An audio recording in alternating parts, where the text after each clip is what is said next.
apapun yang saya sampaikan, segala data, informasi, ini bukan merupakan ajakan menjual atau membeli. Hanya untuk tujuan edukasi semata. Nggak ada ya.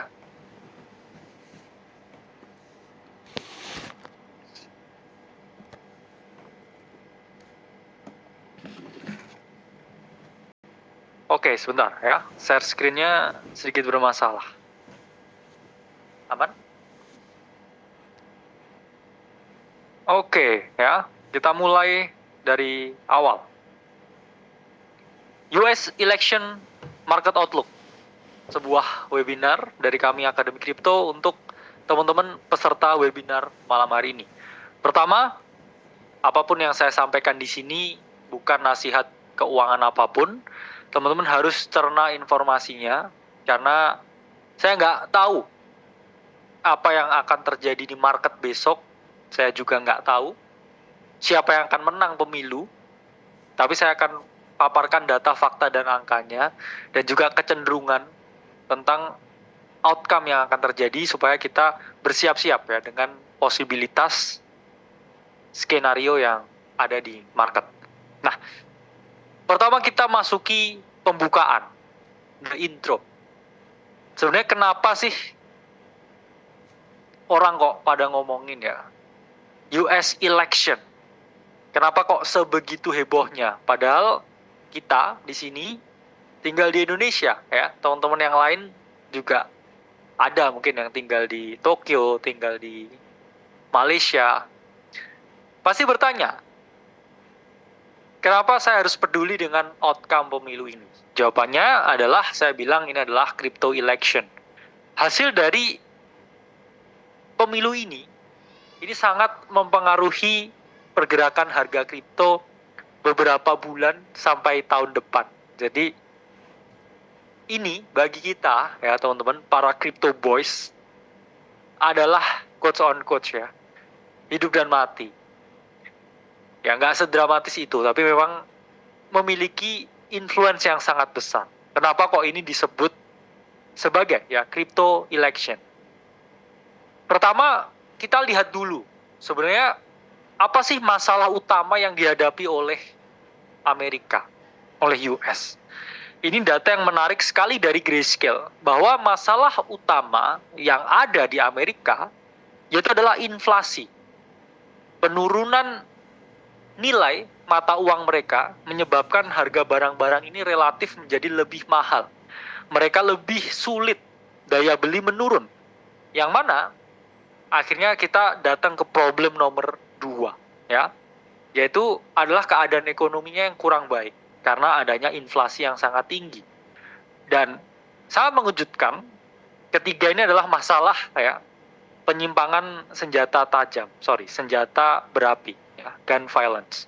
Dan hal-hal yang lain itu sangat kecil sekali ya, fake news, climate change, keamanan nasional ya, polarisasi politik itu hanya kecil sekali. Tapi inflasi ini menjadi topik yang sangat amat berpengaruh di US.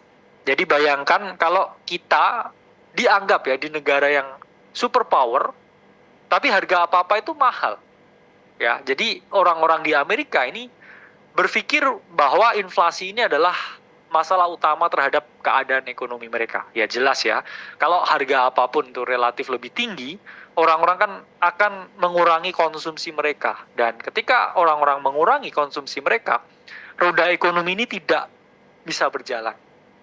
Dan akhirnya ketika roda ekonomi tidak berjalan, itu juga berkaitan erat ya dengan produktivitas perusahaan, dengan penerimaan negara, dan lain sebagainya. Jadi ini adalah suatu hal yang sangat berkaitan dengan erat satu sama lain. Jadi teman-teman kalau ngomongin ekonomi, itu bukan hanya satu faktor, tapi ada banyak sekali faktor, ada banyak sekali variabel, ada banyak sekali problem yang memang harus dilihat ya secara holistik. Nah, di sini menunjukkan ya bahwa inflasi is a one thing. Inflasi itu adalah sebuah masalah yang penting. Dan tentunya ya lawan dari inflasi yaitu adalah kita melakukan yang namanya investasi. Ini juga data dari Grayscale menyebutkan ya bahwa ada suatu urgensi bagi masyarakat dan tentunya para voters di sini untuk mereka ini include kripto ke dalam portofolio mereka. Jadi mereka ini udah mulai lihat jalan cerah ya, titik terang bahwa kripto, Bitcoin itu merupakan salah satu solusi dari inflasi. Jadi ada urgensi yang sangat tinggi, ya ini kita ngomonginnya konteksnya di Amerika, untuk membeli kripto dibandingkan ketika Desember tahun lalu, Desember 2023. Jadi ada urgensi ya, dengan tingkat inflasi yang semakin tinggi. Oke? Jadi ada beberapa persepsi tentang crypto election ini. Pertama, mereka menunggu kebijakan dan juga regulasi ini lebih jelas lagi. Bahkan kalau kita ngomongin konteksnya di US, ini pun juga masih cukup abu-abu perkembangan aset digital ini. Oke?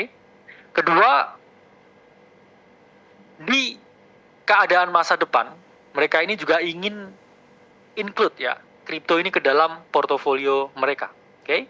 Dan ketiga, mereka menunggu ekonomi membaik baru invest ke kripto. Itu juga logis karena kalau mereka nggak dapat income tambahan, ya dari mana mereka bisa investasi? Jadi mereka menunggu ya faktor produksinya dinilai lebih tinggi atau barang jasanya ini laku di pasar sebelum akhirnya mereka juga bisa invest di kripto. Dan ini yang terakhir, menarik ya. Karena masalah geopolitical tension dan juga inflasi yang melemahkan US dollar.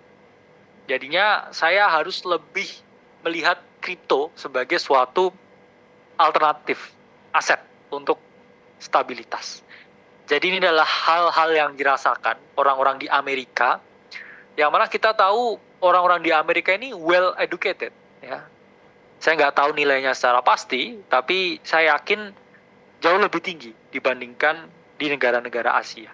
Sehingga kalau orang dengan wawasan yang jauh lebih tinggi, ini secara keseluruhan ya society-nya berpikir bahwa maybe kripto ya tempat saya diversifikasi ya, kita sebagai orang yang saya bilang early adapters juga di dunia dan juga di Indonesia, ini pun juga tetap harus ya melihat ke depan ini dengan optimis, karena saya tahu run kali ini memang sedikit sekali yang optimis karena orang 8 bulan terakhir ini udah lelah ya dengan price action-nya, dan orang baru ini sebenarnya belum discover kripto. Yang discover kripto sekarang yaitu adalah para smart money ya sebenarnya. Oke? Dan kemudian ya data dari Grayscale menunjukkan bahwa mayoritas ya para voters ini mereka menganggap bahwa ya, mereka strongly agree. Hampir setengah dari para voters ini memiliki pendapat bahwa kripto itu adalah aset masa depan. Blockchain is the future. Jadi secara terang-terangan ya 50% ya 48% sekian. Ini sangat percaya dengan teknologi blockchain dan juga cryptocurrency. Oke, ini sangat berbeda ya dengan beberapa negara ya. Contohnya di Indonesia pun juga skeptismenya ini masih sangat tinggi ya ketika kita bandingkan dengan negara-negara yang maju seperti USA. Oke. Nah, data dari Coinbase ini cukup mengagetkan juga ya bahwa sekarang udah sekitar 25% pemuda di Amerika ini melek dengan kripto, bahkan punya kripto. Jadi bayangkan ada suatu negara di mana pemudanya di dalam society-nya ini 25% sudah memiliki kripto.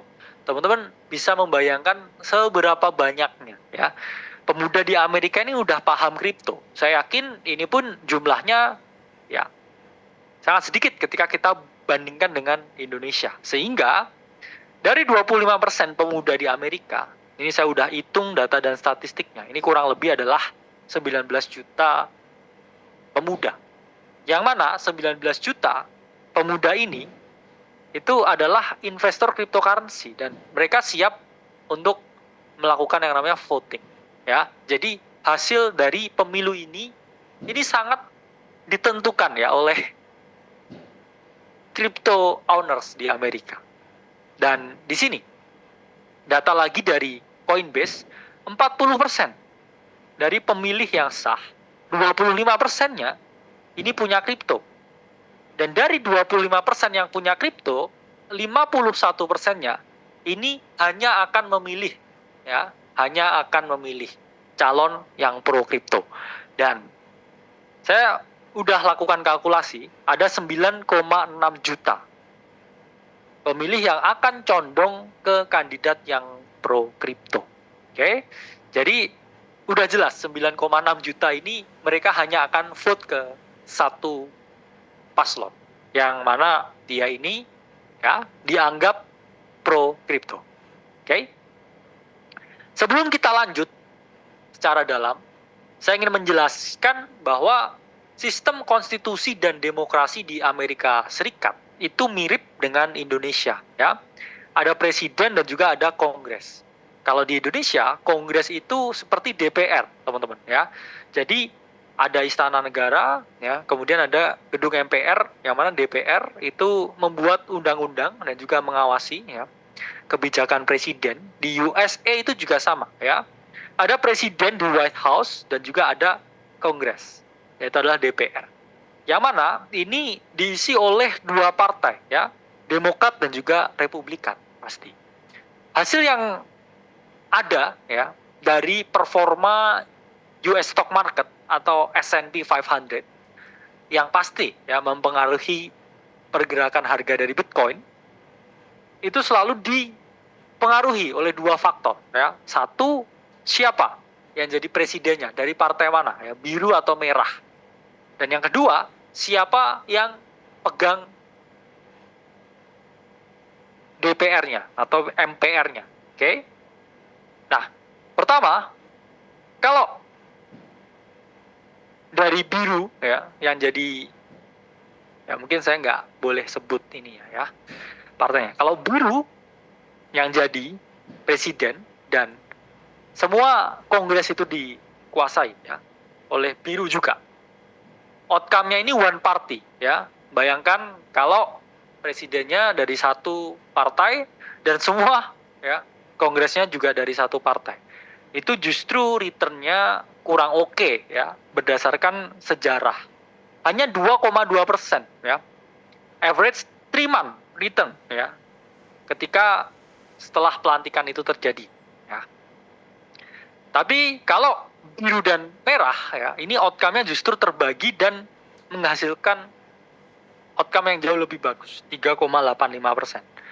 Dan ketiga skenario-nya ketika divided ya, yang terjadi adalah 3,93% ya. Jadi presidennya dari biru dan juga kongresnya yang kontrol ini biru dan juga merah, itu lebih divided. Meskipun demikian, ini adalah data historis yang mana historical data doesn't equal ya future performance. Biasanya seperti itu. Tapi ini gambaran ya bahwa di Amerika keadaannya itu bukan hanya dikontrol oleh presiden tapi juga oleh kongres. Kalau misalkan presidennya oke, saya mau pro kripto, kongresnya melawan ya, ini pasti nggak akan semulus ketika ya kalau satu menang ya, yang merah menang jadi presiden dan DPR-nya juga dari yang merah ya, nggak ada pajak kripto dan lain sebagainya ya, itu ekosistemnya pasti akan exploding ya, saya bilangnya exploding. Tapi kalau satunya merah ya yang jadi dan kongresnya dari yang biru ya, pasti ada challenges ya, mau buat kebijakan ini ditentang, mau buat kebijakan ini dihantam aturan, meskipun juga ya dari presiden itu kuasanya lebih tinggi. Cuman ya pasti tidak semulus itu ya. Jadi nggak ada negara yang benar-benar bebas, teman-teman. Aspirasi dari masyarakat, ya, aspirasi dari warga itu selalu diakomodasi oleh wakil rakyat. Dan teman-teman nggak perlu khawatir, ya ini saya kasih spoiler alert. Ya. Siapapun yang jadi presidennya, ya, bull market ini akan tetap jalan. Cuman bedanya, kalau satu jadi ini naiknya lebih tinggi, Kalau satunya lagi ya yang jadi, itu mungkin nggak setinggi itu. Tapi kalau kita lihat dari satu, ya, halving, dua, performa dari Bitcoin sebelumnya, tiga, dari adanya flow ETF, ya hampir bisa dipastikan ya, siapapun yang jadi presidennya, ini harga kripto akan tetap naik. Karena apa? Ya ini data lama ya, ini dari 2023. Kalau di election 2012 ya, itu harga Bitcoin itu hanya 11 dolar. Di 2016 harganya itu 710 dolar. Di 2020 ya, ketika Covid ini 15.000 dolar ya. Dan sekarang di 60-an ribu ya. Dari pattern itu teman-teman bisa melihat ya, meskipun ada pemilihan presiden lagi tahun 2029 di US, ya, Bitcoin akan jauh lebih tinggi lagi dari sekarang. Oke? Saya percaya itu, dan data historis juga mengatakan hal yang sama, ya. Siapapun yang terpilih di election ini, Bitcoin ini akan lebih tinggi harganya, ya, beberapa tahun ke depan dari sekarang. Nah, kenapa kok bisa naik ya Bitcoin ini, ya? Yaitu jelas jawabannya karena adanya likuiditas. Dan kalau kita melihat likuiditas itu bisa flowing ke banyak hal. Oke, kalau kita lihat budget pemilu dari periode ke periode itu selalu menunjukkan peningkatan. Ya jelas ya, karena adanya inflasi. Budget untuk membayar IOL ya, atau social media influencer, atau cetak banner dan juga bikin show di televisi di tahun 1984 itu pasti jauh lebih murah dibandingkan dengan 2024. Lalu ini kenapa ketika 2020 kok exploding, kok bisa 2020 ini budget pemilunya jauh lebih tinggi dari 2024? Jawabannya adalah karena COVID. Ketika COVID, mereka ini menggelontorkan insentif yang jauh lebih tinggi, mereka melakukan banyak sekali aksi sosial yang lebih mahal, dan saat itu ya, liquidity itu flowing benar-benar gila. Itulah kenapa 2021 dan 2020 itu bull run like we never seen before, ya. Semua orang jadi kaya di bull run 2020 dan 2021. Oke. Pertanyaannya, apakah itu akan terjadi lagi sekarang? Dan nanti kita akan bahas lebih dalam lagi. Oke. Kenapa harga kripto selalu naik pasca pemilu? Jawabannya adalah US M2, money supply, yaitu adalah uang kartal giral dan uang liquid yang ada di rekening dan juga surat ya berharga lain yang mudah dicairkan, itu selalu membuat all time high baru atau new high baru setelah adanya pemilu ya. Garis merah ini adalah pemilu. Jadi kita bisa melihat ya, sekarang pun ya ini merah ya harusnya. Kita bisa melihat ya, selalu mengalami kenaikan.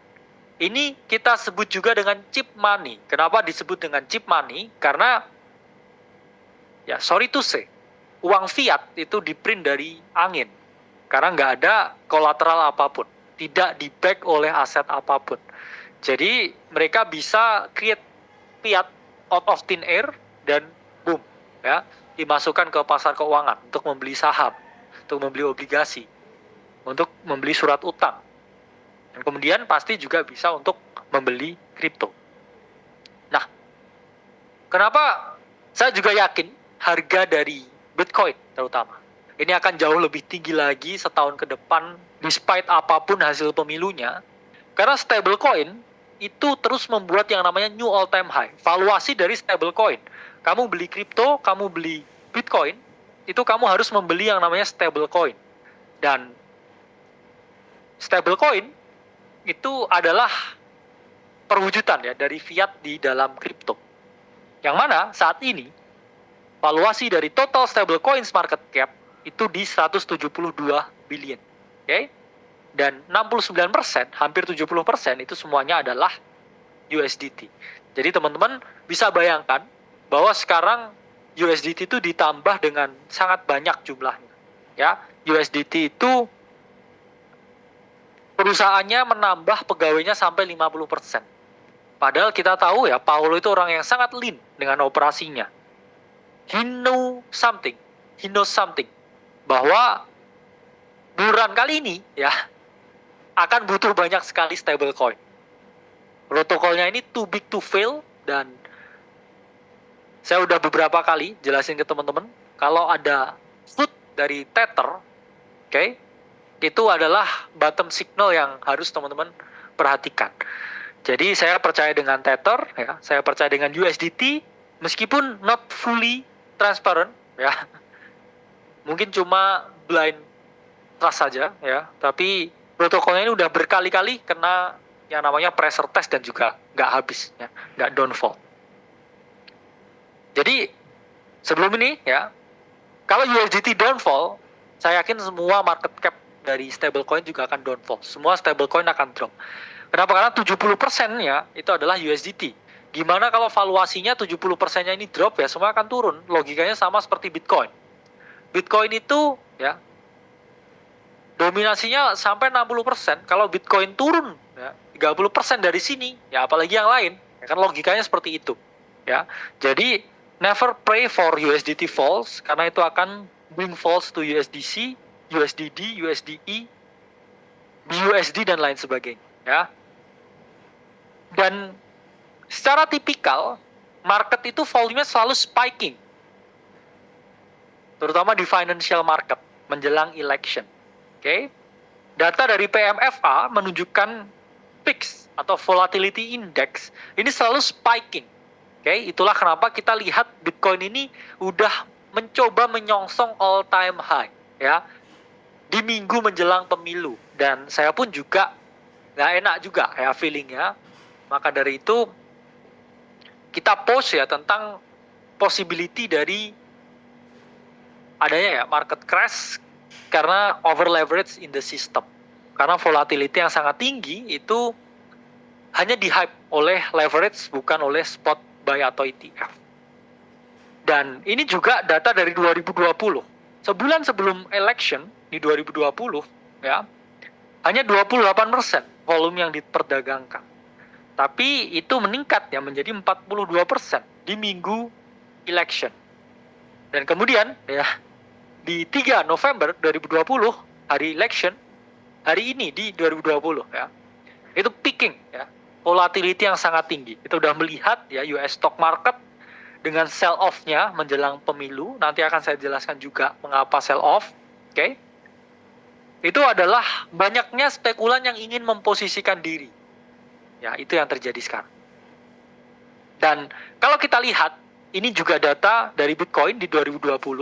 Saya nggak hanya lihat VIX atau volatility index yang mengukur volatilitas S&P dan juga US stock market, tapi kita juga lihat data dari Kaiko bahwa menjelang election 2020 Bitcoin ini juga volatile. Banyak sekali trade yang terjadi sampai peaknya ini sampai 20 juta perdagangan di Bitcoin. Ya, volumenya bahkan peaknya lebih dari 40 billion US dollar, ya. Itu tinggi sekali volumenya untuk aset yang market cap-nya saat itu Bitcoin ya jauh ya lebih kecil dari sekarang. Ya, bayangkan volatilitas yang sangat tinggi seperti apa yang ada di market pada saat itu. Ya, meskipun saat itu juga emang COVID, banyak spekulan yang dari rumah ya. Banyak retail yang saya bilang main ya, ikut jadi bandwagon di kripto. Dan sekarang pun kalian 1.700 yang nonton webinar ini ya semuanya pendekar ya di sini. Kenapa? Karena hanya smart money dan kita 1.700 yang ngomong di sini. Actually retail itu belum kembali ya. Hanya smart money bidding on each other dan juga beberapa retail yang marah ya dengan performa kripto sekarang. Jadi kalian yang masih bertahan di sini, masih mau dengerin ini, ketika harga belum kemana-mana, ketika sentimen lagi paling buruk, sentimen lagi paling bearish di beberapa aset altcoin, tapi kalian di sini ya, setelah diombang ambing ya, sebegitu lama ya, kalian hebat. Kalian luar biasa kalau menurut saya. Optimisme dan juga rasa keinginan belajarnya itu sangat tinggi. Dan yang pasti ya keyakinannya untuk menganggap Bitcoin dan juga kripto ini aset masa depan. Karena yang saya paparkan semua ini hanyalah data, ya, hanyalah fakta yang ada, sesuatu yang memang terjadi adanya. Oke? Dan volume Bitcoin option menjelang 2024 ini juga sangat volatile ya. Itulah kenapa terjadi Octobull di bulan Oktober kemarin adalah tingginya ya volatility menjelang pemilu. Dan kalau kita lihat ya data dari Kaiko, futures open interest ya ini hits record yang paling tinggi dari yang paling tinggi sebelumnya. Jadi kita ngerti ya, semua orang ini quotes on quotes ya berspekulasi di pasar leverage, di pasar derivatif, di pasar futures. Mereka ya berharap ya orang-orang TradFi ini masuk ke kripto, investasi di kripto sekarang ini sama aja mereka long on Donald Trump. Mereka membeli Donald Trump untuk menang di cycle ini, untuk menang di pemilu kali ini. Dan open interest dari Bitcoin itu parabolik ketika terjadi ya run mendekati all time high. Itulah kenapa kita ingatkan untuk hati-hati. Ini data dari CryptoQuant. Tingginya open interest yang mana Bitcoin dominance juga sangat tinggi, itu menyebabkan terjadinya price action yang tidak organik dan potensi crash ya atau flush harga yang dalam ya menjelang election. Tapi itu pun juga bisa teman-teman jadikan suatu kesempatan ketika datang untuk membeli Bitcoin. Dan nyatanya bukan hanya Bitcoin yang tinggi open interest-nya, tapi banyak sekali ya yang membuka posisi di Ethereum dengan leverage di derivative market. Itulah kenapa di sini kita lihat spiking open interest dari Ethereum, dan Ethereum pun di-retrace kembali lagi ke entry-nya sebelum hype up volatility dari election ini ya. Bayangkan build up position dan juga naik kemudian dihantam turun. Itu cukup menyedihkan dan untuk para holder Ethereum, cukup menyedihkan untuk keseluruhan market altcoin ya. Kita diberi harapan tapi hanya berlangsung 1 minggu dan kemudian sell off terjadi lagi. Bahkan banyak spekulan yang mendukung Kamala. Ini juga membuka posisi long dari XRP. XRP juga tinggi ya open interest-nya untuk mereka membuka XRP. Kenapa XRP ini kok lebih favorable ke Kamala Harris? Nanti akan saya jelaskan lebih dalam lagi ya. Oke, kita ngomongin sesuatu yang paling least popular, yang paling nggak disukai orang, yang paling diharapkan untuk tidak terjadi, yang saya harapkan tidak terjadi, okay, yaitu adalah skenario ketika Kamala Harris menang. Apa yang terjadi kalau Kamala jadi presiden di US? Pertama, sebelum kita lihat ya price actionnya ini akan kemana, altcoin akan ngapain, sektor apa yang harus di-beat, kita ngomongin dulu. Kamala ini adalah VP atau Vice President dari Joe Biden. Oke? Sehingga kebijakan kriptonya ini bukan beliau yang mengambil langsung, melainkan kebijakan yang diteruskan atau diimplementasi dari Presiden Joe Biden. Yang mana ingat ya, Presiden Joe Biden pun juga tidak memprakarsai semua kebijakan kriptonya itu sendiri. Banyak sekali dukungan, banyak sekali party, quotes on quotes ya, di belakang sana ya, di balik layar, yang membuat segala regulasi itu terjadi. Tapi saya spoiler ya, banyak sekali regulasinya. Dan regulasinya menurut saya sangat oppressing ke kripto, sangat menekan, sangat ingin membunuh ya, quotes on quotes, perkembangan kripto. Ya, kita akan bahas dulu. Jadi Kamala yaitu Vice President ya, dari Joe Biden, dan kita lihat ya, pertama di era Joe Biden, untuk pertama kalinya ya White House ini merilis yang mana itu adalah framework yang komprehensif tentang development dari digital asset. Jadi baru di pemerintahan Joe Biden, kripto ini ya diurusi. Emang sebelumnya nggak diurusi? Jawabannya belum masuk radar pemerintah. Karena apa? Belum sebesar itu. Dan ketika udah sebesar itu, baru pemerintah want to take something dari industri yang baru mekar ini. Karena industri ini bukan hanya sembarang industri, tapi mungkin bisa menjadi masa depan dari sistem keuangan digital.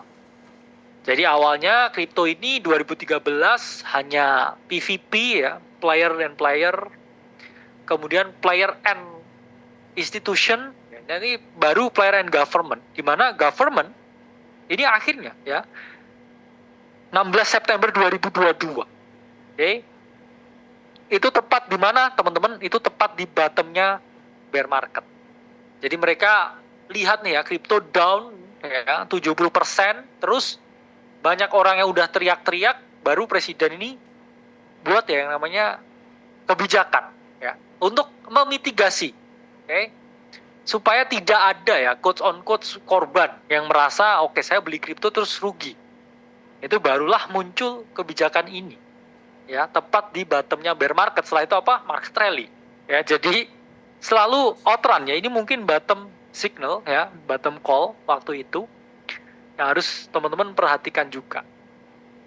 Dan karena adanya yang namanya pengetatan ya tentang kebijakan aset kripto, barulah di situ SEC ini takes charge. Meskipun SEC sendiri ini sudah mencium dan juga mengendus ya Bitcoin dari tahun 2013. Yang mana ya 2013 ya ada tuduhan bahwa Bitcoin ya itu digunakan ya untuk skema Ponzi. Oke. Kemudian banyak histori-histori lain ya, dan juga yang paling tinggi di 2020 ya, Ripple dinyatakan ya udah berhasil ya partial win, dan kebijakan-kebijakan lain terkait FTX dan juga Sam Bankman. Jadi ini malang melintang ya SEC, kurang bersahabat dengan kripto, dan banyak sekali ya aturan-aturan yang sangat menekan dari industri ini, yang mana menyebabkan ya industri ini kurang bisa berkembang karena tekanan yang sangat tinggi tersebut. Dan baru di Presiden Biden ini muncul wawasan yang namanya CBDC atau Central Bank Digital Currency. Saya sudah membaca beberapa riset dan juga paper dan juga jurnal. Alasan utama dari CBDC itu sebenarnya bukan karena mereka mau satu mengefisiensikan pengiriman uang melalui cross border payment, tapi adalah mereka ini nggak mau kalah dengan Cina. Karena Cina ini yang jauh lebih dulu membuat dan juga mengimplementasi yang namanya CBDC. Jadi US ini melihat Cina dan mereka nggak mau ketinggalan dalam memanfaatkan blockchain. Akhirnya ya mereka ini mencontek apa yang dilakukan oleh China. Karena China ini jauh lebih dulu mengimplementasikan ini. Dan US melihat itu kayak, oke, kita nggak bisa kalau kita nggak ngikutin ya apa yang dilakukan oleh China. Kita nanti akan lebih ketinggalan. Karena ya CBDC actually itu adalah fiat yang menggunakan jaringan blockchain. Jadi bukan kripto, bukan juga Bitcoin. Karena sistemnya itu tidak terdesentralisasi. Sistemnya sangat tersentralisasi meskipun menggunakan jaringan off-chain blockchain. Dan baru ya di Joe Biden, ya ini tadi udah diperketat, kemudian blockchain dibuat tersentral. Kali ini ya di Biden, ini muncul yang namanya capital gains tax. Ya. Jadi kalau teman-teman misalkan membeli XRP ya $1.000, kemudian XRP-nya dijual di $5.000, ya capital gain-nya ya actually 4.000 ya. Jadi 4.000 dari keuntungan itu akan dipajakin. Yang mana ya masih simpang siur dan juga belum ada ya kebijakan yang jelas ya, tapi actually bisa sampai 30%. Dan ya kita lihat ya US ini negara yang sangat dipandang. Jadi apapun yang dilakukan oleh US akhirnya juga dilakukan oleh negara-negara yang lain. mereka melihat, oh, ini mereka ternyata ya capital gain tax-nya tinggi di kripto. Oke, negara ini juga harus mengikuti. Oke, negara ini juga harus membuat. Negara ini juga harus sama juga implementasikan. Itulah mengapa ya capital tax gain itu tinggi di eranya Biden, akan dibuat tinggi. Karena mereka mencium ya, mengendus ya uang yang cukup banyak di sini, dan mereka nggak mau kalau nggak dapat bagian dari sini. Itulah mengapa ya bukan hanya kita retail, tapi para miner ini juga dipajekin ya. Bayangin ya, mereka yang quotes on quotes ya memproduksi ya itu juga dipajekin. Bukan hanya retailnya, tapi juga minernya. Jadi ini dulu pernah ya Joe Biden memasang laser eyes, ya itu cuma troll mungkin. Dan 30% ya. Ini ada potensi di sini ya, membunuh Bitcoin mining di US. Yang mana tanpa dibunuh pun ya sekarang sudah terbunuh sebenarnya ya. Karena apa? Pendapatan dari para miner di Q3 2024 ini menurun dengan sangat drastis ya. Miner revenue ini di awal-awal 2024 ini sampai 2 billion ya, data dari Mesari. Namun dia halving ya, setelah halving revenue juga halving sampai hanya 1 billion. Jadi nggak ada alasan untuk mereka menjual sekarang, oke? Yang ada mereka malah berhenti produksi. Ini data dari CleanSpark. Produksi Bitcoin ini sudah berhenti atau dikurangi sejak April 2024. Jadi ya sempat diproduksi seperti ini terus dia menurun. Kemudian dari Core Scientific, okay, self-mine Bitcoin production itu juga dikurangi ya semenjak awal 2024. Riot Platform ini juga ya dikurangi, okay, Bitcoin yang mereka produksi setiap bulan. Tapi kalau kita lihat holdingnya dari Riot Platform ini terus mengalami kenaikan. Begitu juga dengan Marathon Digital Holding, salah satu miner Bitcoin paling besar di dunia. Mereka udah stop untuk produksi di awal tahun 2024, tapi holdingnya ini mengalami kenaikan yang signifikan. Ini menunjukkan apa? Mereka tidak lagi mining, tapi mereka buying di secondary market. Itulah kenapa Bitcoin sekarang sebenarnya di semua exchange yang ada di dunia ini sedang ada di persediaan yang paling sedikit. Jadi mereka melihat, oke, mining ini udah nggak semenguntungkan itu, ya saatnya kita beli aja, ya, nggak usah produksi, kita beli. Jadi ini menunjukkan apa? Kalau Marathon Digital Holding, ya perusahaan miner pun, mereka ini juga bullish on Bitcoin, mereka nggak mau melewatkan kesempatan halving ini untuk mereka memperoleh yang namanya cuan dari Bitcoin. Jadi mereka stop produksi, mereka beli. Oke? Dan di era Biden, ya, kebijakan KYC dan juga anti money laundering ini lebih ditingkatkan lagi. Oke? Itulah mengapa hampir semua exchange CEX itu selalu mewajibkan KYC, meskipun yang pegang KYC-nya itu juga third party, ya. Jadi harus KYC, tapi KYC-nya dipegang oleh third party, sehingga apa? Ya nggak ada otorisasi ya dari CEX-nya ini bisa melihat data dari masing-masing konsumennya, ya, data pribadinya. Kalau kita lihat UID dan juga transaksinya itu bisa, tapi kalau data pribadi itu nggak bisa. Nah, tadi udah jelas, oke? Di sini akan kita jelaskan apa yang terjadi, ya.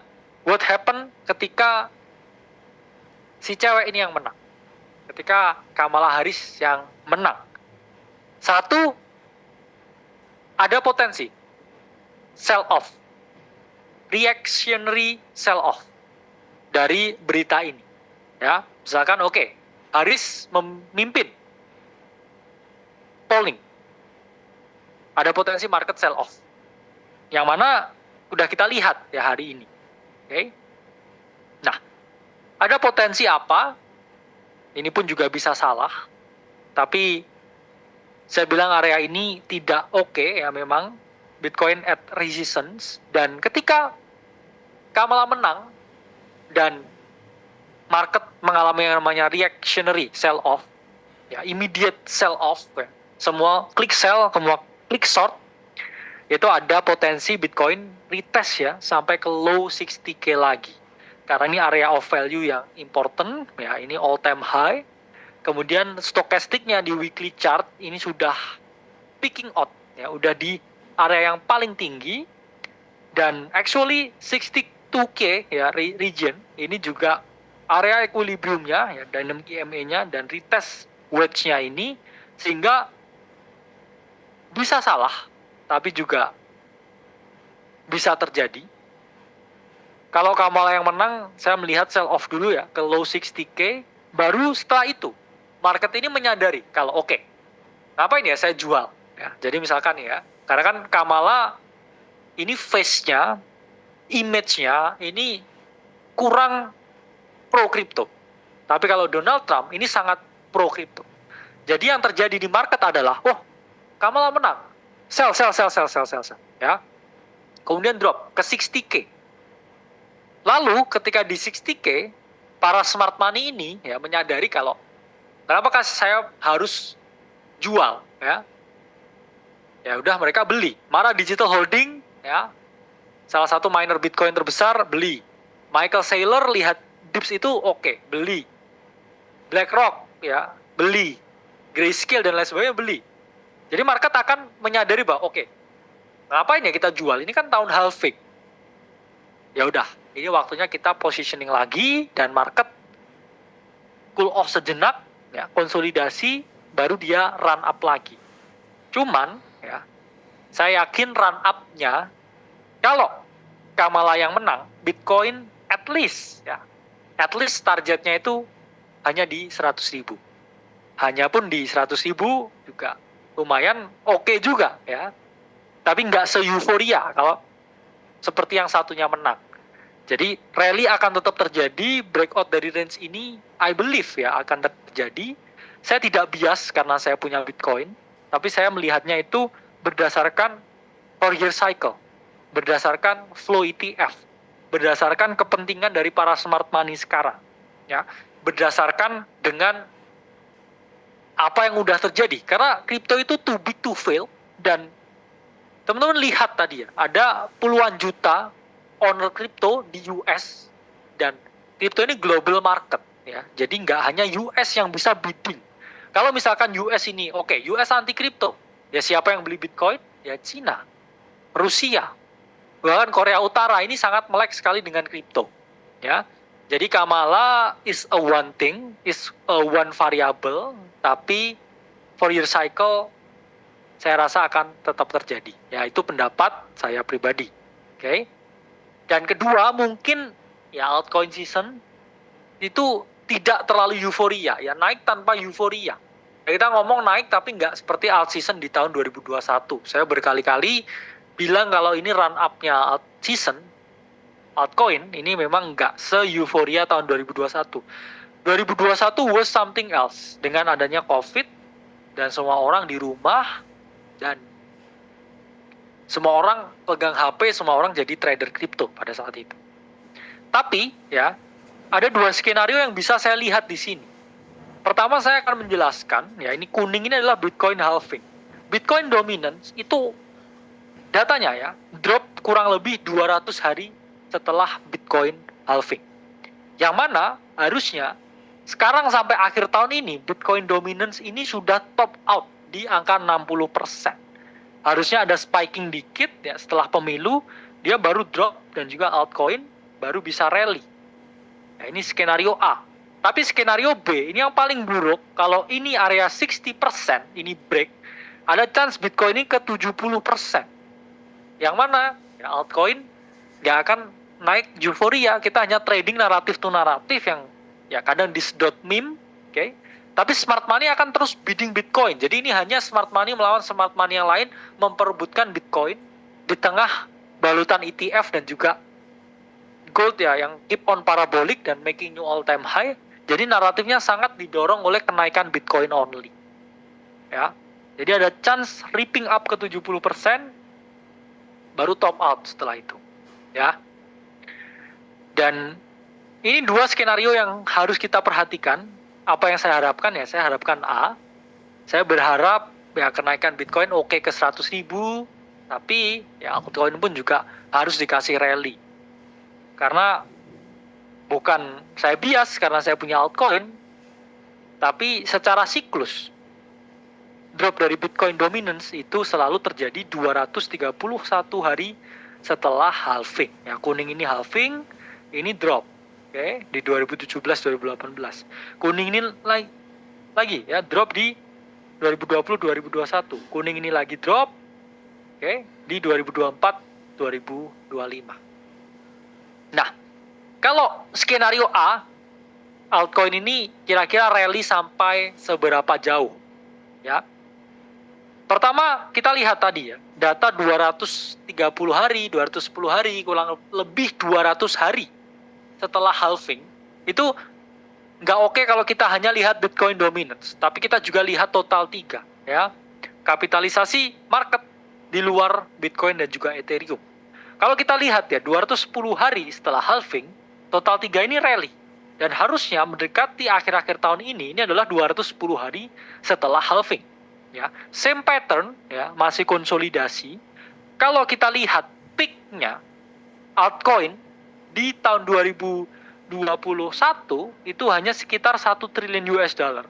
I think kalau Kamala menang, targetnya nggak tinggi dan juga nggak terlalu muluk-muluk, ya at least kita retest lagi valuasi altcoin di 1 triliun. Bayangkan ya teman-teman, semua altcoin yang ada di market, ya, dengan jutaan koin yang ada, ya, dengan semuanya, itu kalah dengan 1-2 saham saja. Jadi kita juga melihat industri ini sangat kecil, ya. Jangan sampai nyerah dikocok beberapa bulan ini. Ini persis kayak kamu dikocok di sini, ya. Beberapa bulan dikocok, baru dia parabolik. Ini juga, ya, beberapa bulan ini dikocok. Kalau dia parabolik, kalau Kamala yang menang, target saya, ya, at least itu hanya ke 1T lagi, ya. Karena ingat, pajaknya tinggi, ya. Miner dipajakin, semua industri kripto di sana diperketat regulasinya, ya, harus KYC, ya, kemudian semua diatur, ya, sehingga industrinya nggak bisa seberkembang itu dengan pengawasan yang saya bilang ekstra tinggi. Oke. Nah, kalau skenario B, ya, meskipun saya bilang ini kecil sekali, ya, kemungkinannya altcoin kenaikannya hanya kecil. Kenapa kok tetap ada skenario ini? 1, ya, selain jelas halving. 2, ETF Bitcoin ini adalah ETF paling sukses sepanjang sejarah ETF. Ya, total holding dari ETF saat ini sampai 1 juta Bitcoin. Ya, bayangkan 1 juta Bitcoin sekarang udah dipegang institusi. Ya, mungkin mereka nggak mau jual di harga lebih tinggi. Nggak mungkin mereka nggak mau create liquidity. Ya, bahkan CEO-nya BlackRock pun sampai siaran terus, ya, di CNBC, siaran terus di televisi, advising buy Bitcoin ke retail, ya. Jadi mereka ini yang udah pegang 1 juta ini, mereka nggak mau sell for cheap, ya, mereka juga mau sell when it's parabolic. Jadi Kamala yang menang atau Trump yang menang, para pemegang modal yang udah pegang Bitcoin banyak, ini pasti mereka akan teriak, karena mereka pun juga mendanai kampanye-kampanye mereka. Ya, either way siapa yang menang, Bitcoin akan tetap menang. Karena mereka, oh ini saya punya barang nih 1 juta ya, saya udah danain kamu kampanye. Tolong ya, Bitcoinnya jangan terlalu diganggu. Saya punya barang, ya, konsumen saya punya barang, klien saya punya barang. Please, at least make it to 100K. Please, at least buat orang parabolik, ya, kemudian orang euforik, baru kita jual beberapa. Kita punya holding yang sangat besar. Bisnisnya sangat besar sekali. Billions of dollars, ya. Dan inflow dari ETF Bitcoin ini sangat konstan. Meskipun harganya choppy seperti saat ini, Oktober ini kenaikannya, meskipun leverage-nya tinggi, ETF juga naiknya tinggi. Ya. Kenaikan ETF ini sangat tinggi, teman-teman. Ya, selama Oktober 2024 ini. Ya, ini historical net flow trend. nggak pernah turun, meskipun ya nggak setinggi awal-awal peluncurannya. Awal-awal ini orang kaget, positioning semua, akhirnya kena top. Sekarang ini mulai spiking, volumenya ini mulai naik. Could be a beginning of a new trend yang nggak turun-turun. Dan fund volume dari Bitcoin, beda dengan Ethereum, ini meningkat dengan signifikan. Tandanya fund volume itu apa? Fund volume itu adalah uang dari fund. Uang dari para smart money yang jumlahnya cukup besar. Bukan uangnya retail. Ini transaksi big player. Ya, ini datanya hanya bisa dilihat secara on-chain. Data dari CryptoQuant ini menunjukkan kalau tinggi sekali ya flow fund volume dari para smart money. Ya, dan kalau kita lihat data dari Delphi Digital, ini ETF ini meskipun ya ada di range ini, appetite ya, rasa inginnya untuk membeli ETF ini tetap tinggi. Dan di sini menunjukkan kalau pemain besar fund volume-nya tinggi, ini pemain besar yang FOMO. Jadi retailnya belum FOMO. Pemain besar, institusi ya, ini mereka kayak mempertaruhkan ya posisi mereka untuk membeli Bitcoin sebanyak-banyaknya meskipun range-nya seperti ini ya. Logikanya kalau mereka nggak battling, mereka nggak mau Bitcoin sama sekali, harusnya dengan distribusi price action seperti ini 50.000 itu harusnya jebol dan kita langsung ke 40.000. Nyatanya ada yang jaga harganya di 50.000, jaga harganya di 60.000 ya. Flow-nya ini meningkat ketika Bitcoin ini mendekati low di 60k atau 50k waktu itu ya. Dia nggak dibuat low baru di sini ya, tapi dia step in buyer dengan fund volume yang meningkat, harganya dijaga oleh para smart money. Dan Ethereum ya di sisi lain sepi peminat. Saya pun juga cukup sedih ya dengan hold Ethereum yang saya miliki. Tapi kita para backholder harus saling menyemangati ya. Ethereum ini flow-nya nggak sekencang Bitcoin ya. Dengan harga Ethereum segitu, flow-nya ini masih di bawah 3 juta holding. 3 juta Ethereum di bawah holding. Jadi masih di situ-situ aja perkembangan dari Ethereum sendiri. Dan yang paling sedih ya, itu adalah ETF-nya yang konstan sepi. Kalau Bitcoin tadi konstan rame, ini konstan sepi. Awal-awal tinggi volumenya, tapi orang semua jualan. Kemudian dia konstan sepi. Ya, jadi harus melakukan sesuatu, Vitalik, kalau nggak mau proyeknya ini jadi mati. Ya, dan fund volume dari Ethereum ini jauh lebih sedikit dibandingkan dengan Bitcoin yang lebih tinggi. Dan ini yang saya ramalkan terjadi ketika Kamala menang. Banyak sekali venture capital yang lari dari US ya. Jangan dilihat, ini gambarnya tangannya 2 ya, dari jasnya. Oke. Dan mukanya sama pula ya. Nah, ini data dari SCMP menunjukkan bahwa perusahaan venture capital crypto membuka peluang untuk expand dan pindah ke Hong Kong. Jadi ya, beberapa venture capital di US ini sudah mulai melirik Asia sebagai destinasi kripto kalau Kamala menang dan kripto menjadi lebih ketat di sana. Jadi mereka ini mau kabur, pack the bags, dan ya udah membangun ekosistem di Asia karena di Amerika ini nggak mendukung sama sekali kalau Kamala menang dan kebijakan ini diperketat lagi.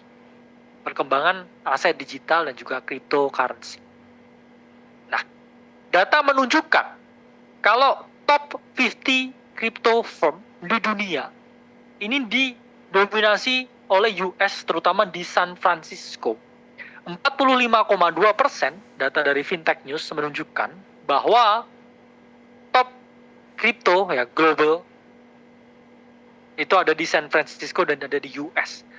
Kenapa kok di San Francisco? Ya teman-teman tahu Silicon Valley ada di sana dengan adanya ekosistem teknologi digital yang tinggi. Pasti mereka juga sangat melek sekali dengan cryptocurrency. Itulah mengapa banyak sekali perusahaan Web3 yang based di sana. Ya, dari awalnya startup Web2 mereka Web3, terus kemudian pendanaan juga di sana, ya, pendanaan Web2, pendanaan Web3. Jadi mereka ini semua ada di kota yang sama. Dan dominasi dari beberapa venture capital ya berdasarkan negara, ya. Paling tinggi saat ini Coinbase Venture. Oke. Dan teman-teman bisa baca, ya. Tapi yang cukup menarik di sini Singapura itu ada 4 di listnya, ya. NGC Ventures, kemudian Moonwell, ya, kemudian Digital Finance Group, dan juga Signum Capital. Jadi ekosistem kripto itu di Singapura itu sangat tinggi, ya, dan juga di negara-negara Asia lain seperti Hong Kong. Jadi mereka yang di San Francisco, di SF, kalau mereka dipersulit di US dengan pajak yang tinggi, dengan ekosistem yang dibatasi, dengan segala aturan ini itu yang nggak boleh, ya mereka ada chance untuk ya lari keluar dari US, lari ke Asia. Ya, itulah kenapa banyak orang ya yang berpendapat bahwa bull market bisa start dari Asia. Itu bisa terjadi kalau Amerika ini udah nggak asik lagi buat main kripto. Jadi larinya ke Asia. Ya siapa tahu mereka akhirnya ke Indonesia ya. Tapi nggak tahu apakah SDM-nya memadai di Indonesia. Oke. Dan selain venture capital, saya lihat ada peluang ya. Banyak penambang ini yang lari dari Amerika. Udah nggak profitable, ya mereka berhenti produksi dan masih dipajakin yang tinggi, ya akhirnya ya buat apa mereka bertahan di sana. Dan ini data, ya reserve Bitcoin dari public mining company. Memang MARA ini yang paling gede, teman-teman, ya dan mereka tetap menambah kepemilikan Bitcoin yang mereka miliki. Jadi mereka ini nggak puas ya dengan ownership Bitcoinnya, ya, number of Bitcoinnya ini terus meningkat. Dari ya 2022, 2023, 2024 ya, mereka terus menambang sebanyak-banyak. Dan ini pun juga data mining ya Januari 2024 ini menunjukkan kalau sudah mulai berkurang ya aktivitasnya. Begitupun juga Bitcoin yang di mine, Bitcoin juga yang dijual ya itu juga berkurang. Dan Bitcoin yang dijual ya, dari produksi karena beberapa ini udah enggak ini ya Bitcoin sold percent of production. Ini ada yang udah dijual ya 100% karena mereka ini mungkin nggak tahan ya dengan operasi Bitcoin yang tinggi, dijual semua, kita stop produksi dan mungkin gulung tikar. Tapi ya MARA Digital Holding ya ini salah satu perusahaan yang besar di mining. Mereka nggak jual apapun. Mereka keep on holding. Mereka tetap percaya dengan rally ini, tapi kalau mereka beberapa yang jual, ini teman-teman, bukan berarti mereka ini nggak bullish dengan Bitcoin, tapi mereka harus menutup yang namanya biaya operasional, biaya produksi, dan bukannya mereka ini nggak mau hold Bitcoinnya, tapi kalau nggak dijual, gimana bayar listrik sama karyawannya. Jadi, besar kemungkinan ya yang dijual itu mereka stop produksi dan ada kemungkinan gulung tikar. Dan karena ada narasi ya anti USA, kemudian semua pindah ke Asia, ya USA ini udah nggak asik lagi. Ada narasi ya, pump dari Asia. Ya mana ya kita lihat ya beberapa ekosistem ya bukan hanya para pendananya, tapi koin-koin yang lahir dari Asia ini juga bisa teman-teman lirik ya. Karena ingat ya dulu ketika US ini ada sanksi yang besar. Ketika US ini sangat tidak friendly dengan kripto, yang ada justru apa? Ada koin-koin dari Cina ini yang pump justru ya. Karena mereka melihat bahwa oke, US ini udah nggak seksi lagi nih buat main kripto. Ya udahlah kita pump koin-koin dari Asia. Ya,